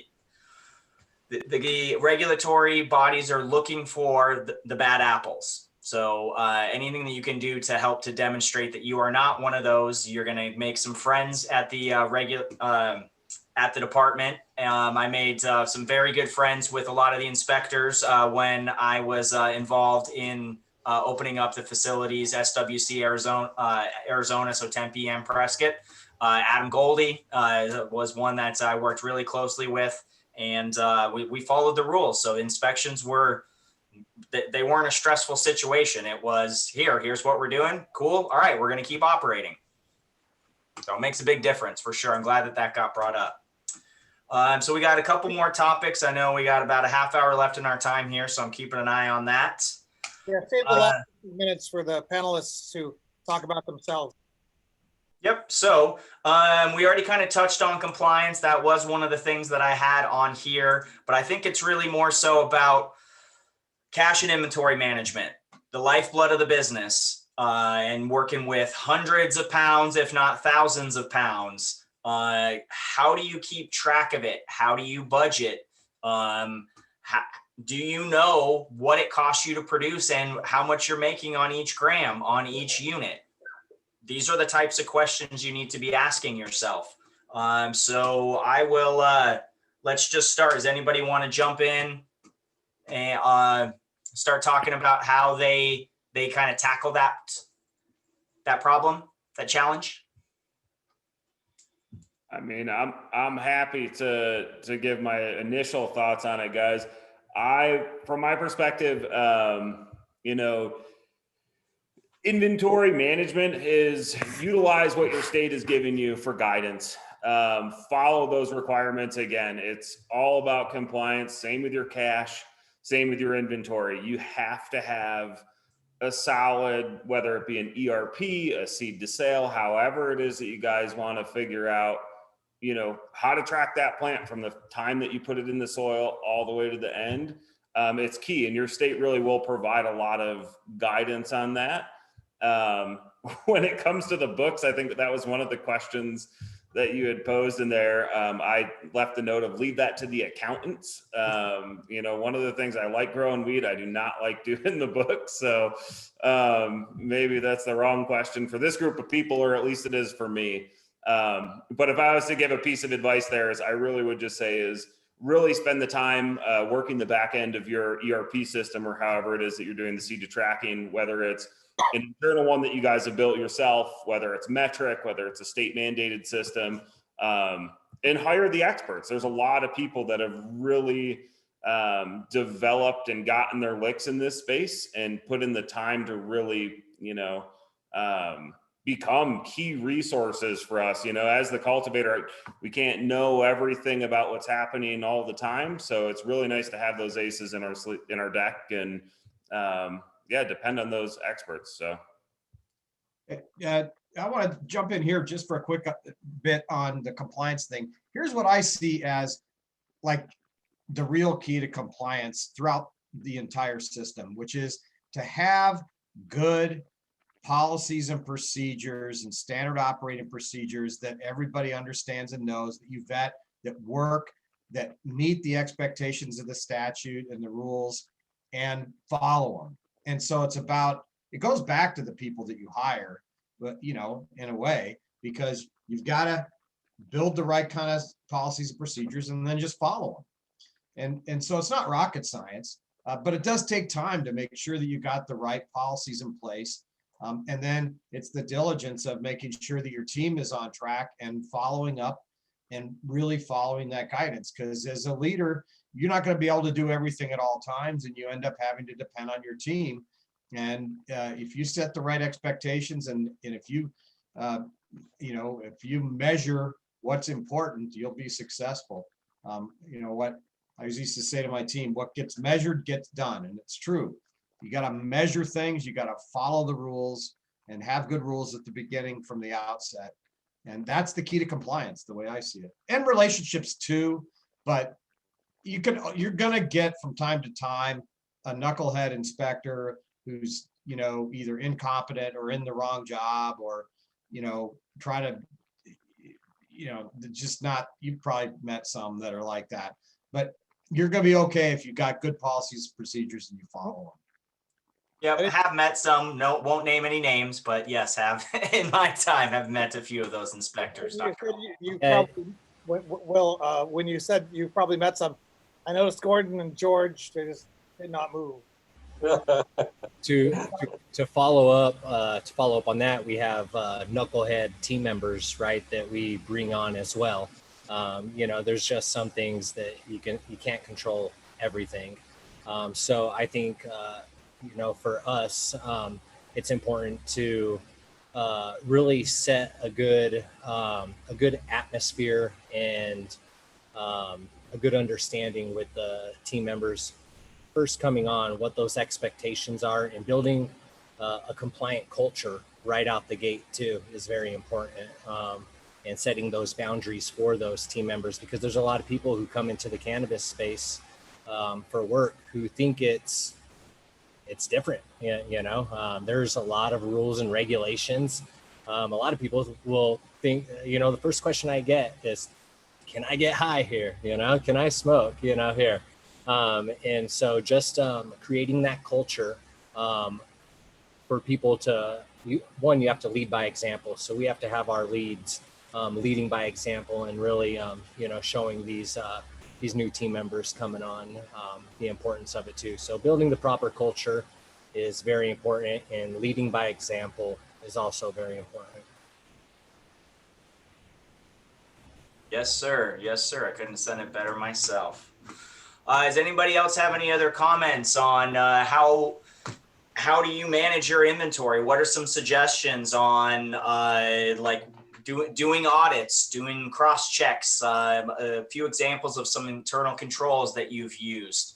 Yeah, I think you actually just hit on a really critical aspect there, Caleb. I was going to mention it. I think when Will mentioned, or maybe George mentioned that, it's just all about what you track.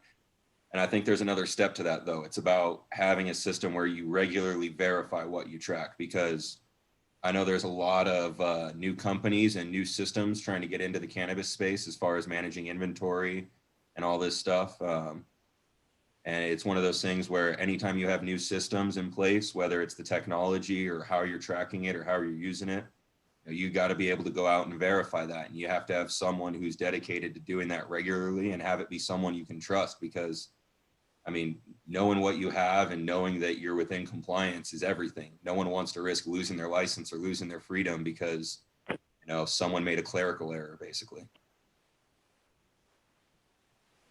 It can become very expensive if you don't catch them right away.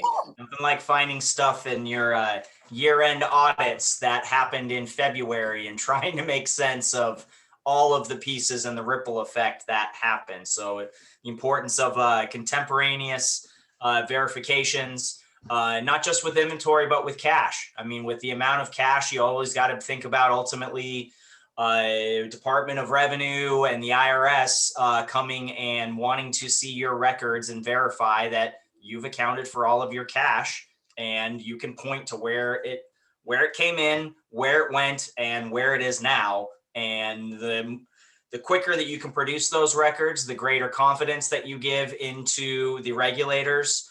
And if you can't produce records quickly, that usually is going to make them think, well, okay, well, maybe I need to look in a little bit further into this area, or maybe I need to go check an additional set of invoices versus being able to be Johnny on the spot of here you go, and the inspections run smoothly. I see Dr. Humboldt shaking his head right there. That goes for everything, whether you're running a nursing home, a skilled nursing facility, a restaurant. No matter what you're running, I've been an inspector early in my career. The people who can jump when you ask a question, have the immediate answer, they're the ones that you build a level of trust with, and you build a sense that, look, in this nursing home, I'm confident now that I'm not going to have to spend all day here, that I can trust that this place has its act together. And those first impressions that you make are related to what you just said. Where is this? Here it is. Not like, well, that guy went to lunch or something. He's not here today. He's on PTO. And, those are huge warning signs, because part of running a business is business continuity. And people go on vacation. You have to have overlapping responsibilities so that no matter when an inspector comes in, and by the way, they're changing these statutes, I think, so that you're going to have surprise inspections pretty soon. And you're going to have to, you won't be able to plan the way you have been. It's going to come in at any time. And so having the cross fertilization of staff that can always be there when the compliance check comes is important. Yeah, one of the things we did to help to prepare was as part of a monthly basis, when we were closing out our books for the month, we did almost a mini inspection. Do we have all of our invoices in the right place? Do we have, let's look at our inventory records or all of our trip plans. Do we have all of our patient information? And we basically put all that stuff in a big box and go throw it in a room, because we had to hold on to it for 5 years. We had it digitized and we had it, and that was just part of our procedure to stay on top of it. And it worked really well for us. A lot of the background of Jeff and his experience in the audit world in corporate America, a lot of those things have translated, which has led to our success. So definitely keeping track of records and being on top of it is the best thing that you can do. If I can chime in real quick, for the future social equity owners, there is a checklist that the inspector uses. And what you want to do is familiarize yourself very carefully with that checklist. If you know that checklist, you know what they're going to ask you. And again, I agree with some of the other panelists that say it's good to do like an internal inspection every month using that checklist so that when it happens, you're prepared. And one other thing too is, I mean, just on that note is, you know, there's tools that you can look up to that don't just apply to cannabis too. And the one example that I would give would be like the 80-20. It's a simple check and balance where you check, you know, 20% of your inventory to make sure that it's on point. You do that consistently month over month. You can start whittling that down, but making sure that you're doing random inventory checks and spot checks, whether it's in, doesn't matter what department you're in or anything along those lines, but it's absolutely key. And good point about the checklist, Gordon. I mean, that's every state that you're going to go in, whether you're facing it in Arizona or anywhere else, you're going to have that checklist, and being familiar with it is definitely key. Yes, it is. So any other comments that anybody wants to talk about on compliance? I mean, we really can't stress that enough. Compliance keeps you in business. So setting up the structure of how you maintain compliance, how your documents flow, how your cash flows, what kind of reconciliations you're doing, attestations. If you don't know what those words mean, that's certainly what the professionals here can help to provide that guidance of. This is just part of your cadence of my expectations. Any other comments, guys and gals? Go on. Okay, Bueller. All right, so we're getting to the end of the slideshow. Just wanted to give everybody a heads up on what we have coming up next. Next week is going to be about the manufacturing infused products. So that's going to be talking about processing, extractions, edibles, all of the various product lines that you can create that all fall under the manufactured infused products. If you're wondering what you can do now and continuing in your planning is start brainstorming some solutions for your specific cultivation plans. A lot of the things we talked about today, you can see that there are numerous different areas of that plan. So really building that out. Determine your goals, determine your vision. George really talked about that, of having a vision and having that as part of your planning stage. And then that's crucial because that's your culture, that's your company. That's why you're going into business. And then of course, networking. We have a wealth of industry professionals here that would love to share their information. I mean, that's why we're all here and volunteering our time. And we want the next round of those that are entering into the industry to be successful and then learn from our experience. So please reach out and see what we can do to help you along in your journey. So we got about 15 minutes. I definitely wanted to open it up just for some conversations. I'll go ahead and turn it back over to Dimitri, and we can learn a little bit more about each other as we wrap up today's module. No, thank you. One of the most important aspects of this is making sure that people understand the quality, caliber, and character, and uniqueness and availability of everybody out there in the industry. So I really do want to give each of the panelists a minute opportunity to talk about themselves, what they would say to a social equity applicant, or just something so people can get to know you a little bit better. And I'll give you a heads up of the order that we're going to go in as we close up. And then I have a few administrative things that I'd like to share. But let's start with Gordon. Always is really good about jumping in there. So I'll start with Gordon, and then we'll go to Lee, and then we'll go to George Roop. So Gordon, take a minute, say goodbye, talk about yourself, let people know how to reach you, or what would you say to the social equity applicants out there? And Well, I would say it's hard work. Get ready for that. It's going to be challenging. Obviously we haven't seen the rules for how the social equity rules are going to work out. So you're going to have to stay on top of watching that as it comes out and keep track of that. Again, I'm a little bit limited. I have a non-compete clause. It's winding up before too long. So really, if they want to contact me, it's in the context of Full Circle Microbes. And that's just Gordon at fullcirclemicrobes.com. And I look forward to working with people to help do sustainable farming in terms of recycling their plant, what is now basically plant waste. And in the future, I'll be more available as I get back into the industry. And thank you, Gordon, for making yourself available to others. Always been a great help. And panelists, keep in mind that this will be sitting online between March and October, November, December, whenever they issue the licenses. And not just social equity applicants will be utilizing this as a tool to get to know the industry, but a broad spectrum as we publicize more and more the availability of this historical document webinar series on our website. So Lee, go ahead, and then George Roop, and then Charles. Yeah, sure. Yeah, I just want to make sure that people that are going after these are, there's don't underestimate the cost. That's a common error that people run into is they underestimate the amount of time and money and resources that it requires to actually get a facility located and up and running.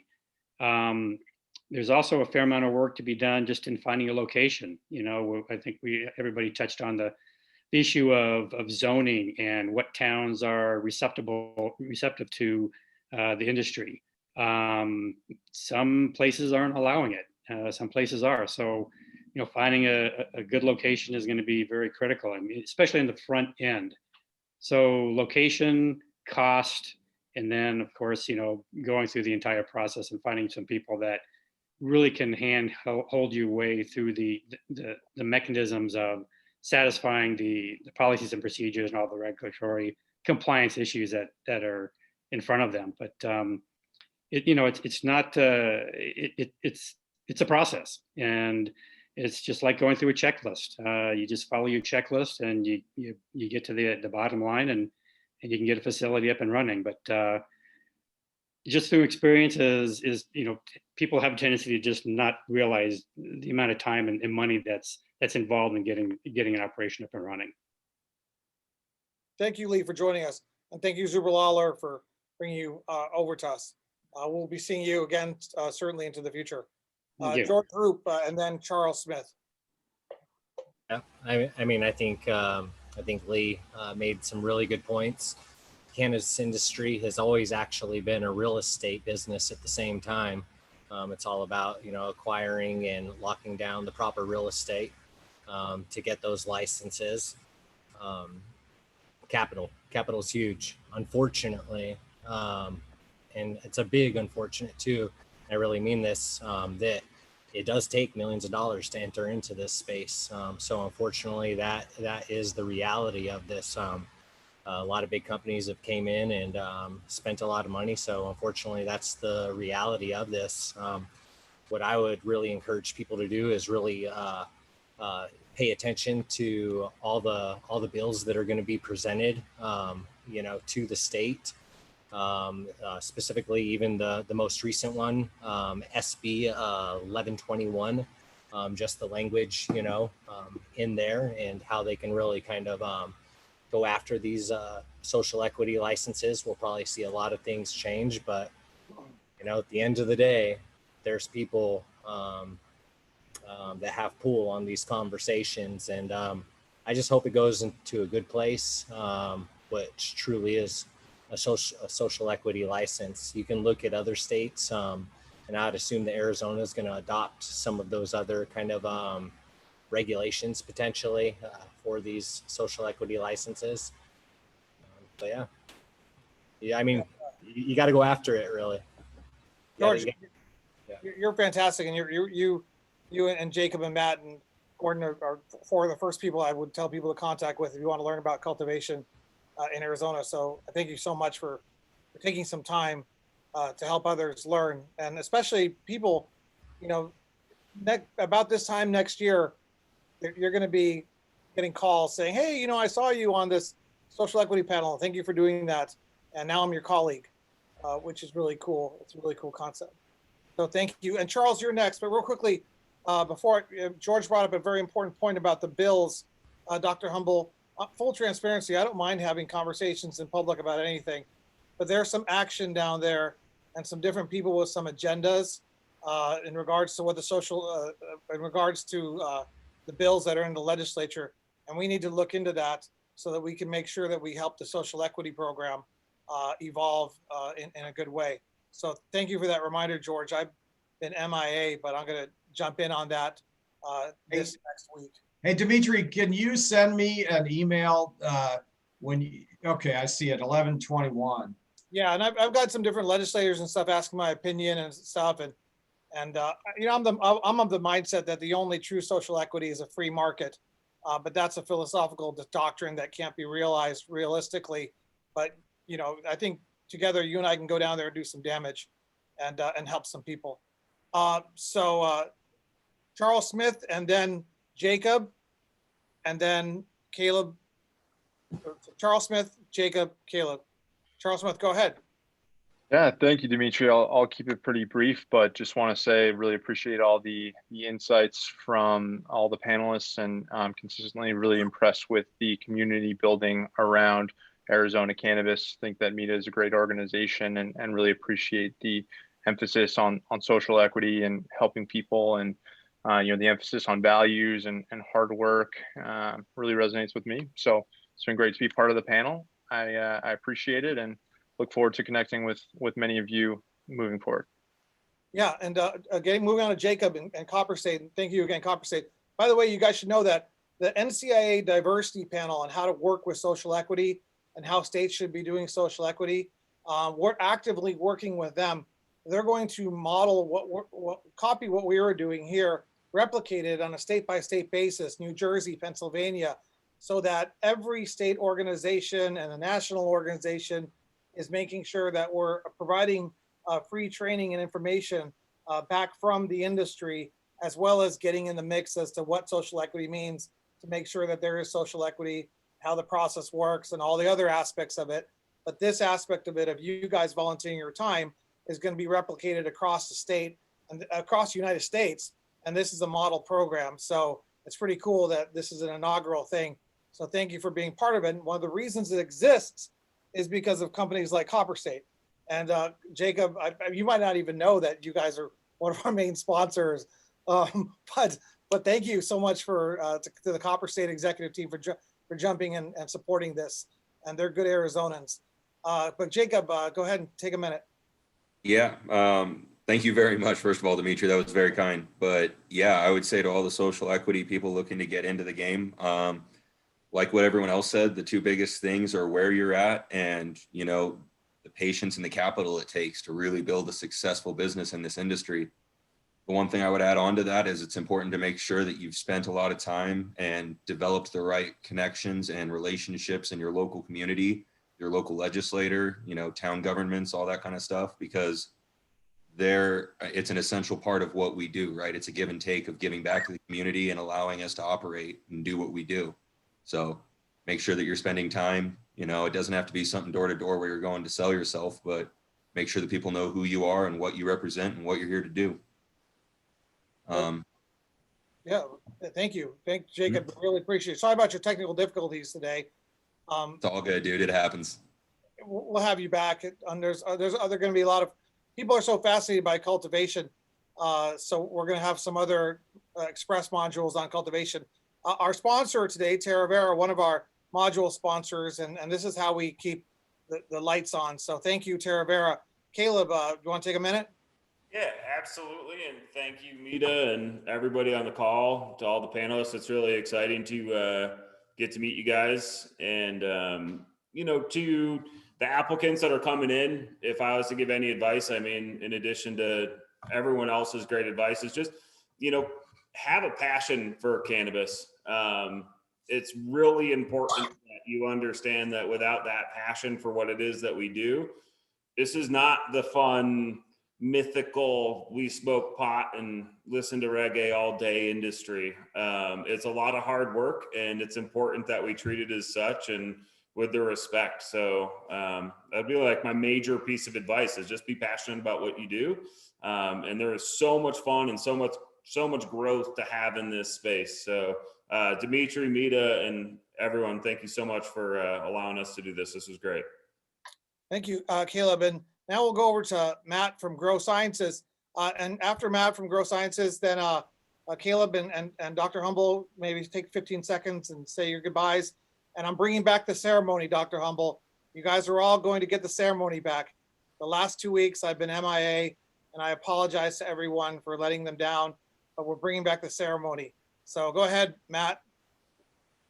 My parting advice would be that the person who probably should get the social equity license, he doesn't have $500,000 proof of funds and millions of dollars to get this going. So the high factuality is you're probably going to partner with someone. And the rawest advice I can give you is keep every bit of equity you can. Make sure you partner with the right people. Make sure that everything is on the up and up. Make sure you paper your deal properly. Spend the money on legal. That's probably the best investment you're going to make in the beginning. And I wish you the best of luck, and reach out if there's any questions that can be answered. I know I'm here, George here, Jacob, everybody. So, but it's going to be a minefield. That's for sure. I'm interested to see how this all plays out. Yeah, and please remember the companies that you saw represented here today and pass on to others. These are companies that clearly care about the community. Caleb, go ahead, then Dr. Humble. Yes, just great module today. Lots of great information, a lot of different perspectives, indoor, outdoor.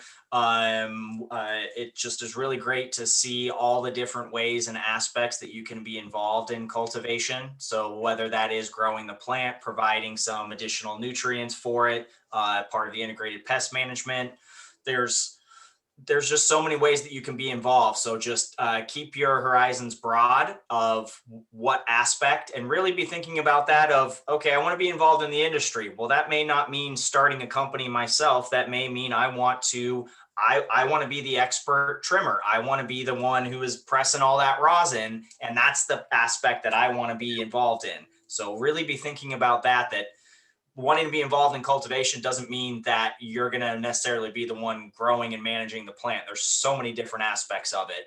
And it could just be you're running the books, you're running your staff, you're making sure that people are doing what they're supposed to and holding them accountable. So there's a lot of different aspects. So just keep that in mind.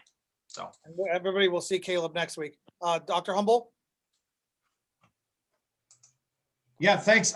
This last 10 minutes, I've been busy looking into the state's, the RTS system with the state legislature, looking at Senate Bill 1121, which I hadn't paid much attention to, which would prescribe very rigorous, stringent standards on the social equity program. So I only spent 10 minutes on it. It looked bad to me.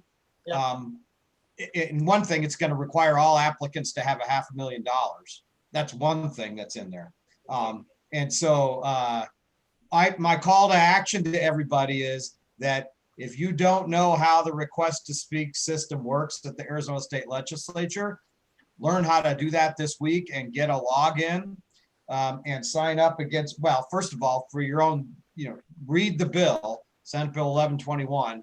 And if you don't like it, let your voice be heard through the request to speak system. Sign up against the bill. If you're an industry person on this already, take a look at 1121 because it had been flying under my radar. And so I just signed up against it this last 10 minutes after I didn't have to read too much of it to know it was, it looks to me like something that's crafted to drive business to the sponsors, acquaintances and friends or relatives or something. The agendas are up there a little confusing, but I think we'll make it the topic of Wednesday's networking meeting, which we're going to bring back now that I can host it.